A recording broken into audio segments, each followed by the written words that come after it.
"Now," said Aramis, "tell me a little what you do fear." "Nothing for the present at least." "Nothing in good earnest." "And with regard to the past?" asked Porthos. "Oh, the past is another thing," said Athos, sighing, "the past and the future." "Are you afraid for your young Raoul?" asked Aramis. "Well," said D'Artagnan, "one is never killed in a first engagement." "Nor in the second," said Aramis. "Nor in the third," returned Porthos; "and even when one is killed, one rises again, the proof of which is that here we are." "No," said Athos, "it is not Raoul about whom I am anxious, for I trust he will conduct himself like a gentleman, and, if he is killed well, he will die bravely. But hold, should such a misfortune happen, well—" Athos passed his hand across his pale brow. Athos shook his head doubtfully. "Consider," said Aramis, "if you admit divine justice and its participation in the things of this world, that woman was punished by the will of Heaven. We were but the instruments, that is all. But as to free will, Aramis, how acts the judge?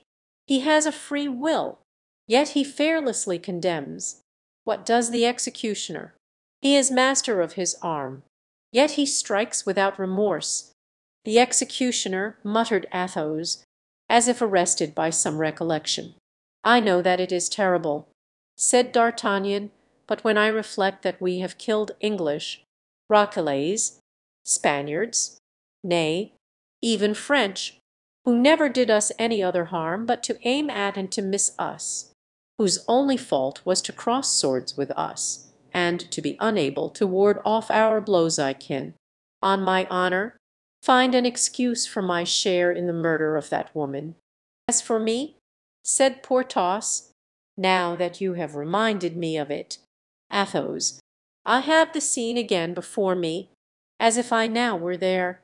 Milady was there, as it were, where you sit." Athos changed color. "I was where D'Artagnan stands. I wore a long sword which cut like a Damascus, you remember it, Aramis, for you always called it Belizard. Well, I swear to you, all three, that had the executioner of Bethune, was he not of Bethune?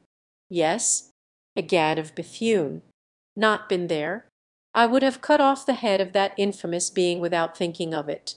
Or even after thinking of it, she was a most atrocious woman. And then," said Aramis, with the tone of philosophical indifference which he had assumed since he had belonged to the Church, and in which there was more atheism than confidence in God, "what is the use of thinking of it all?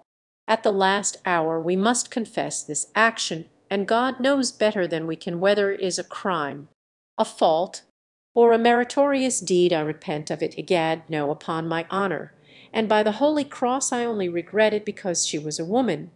"The most satisfactory part of the matter," said D'Artagnan, "is that there remains no trace of it." "She had a son," observed Athos. "Oh, yes, I know that," said D'Artagnan, "and you mentioned it to me, but who knows what has become of him? If the serpent be dead, why not its brood? Do you think his uncle De Winter would have brought up that young viper? De Winter probably condemned the son as he had done the mother.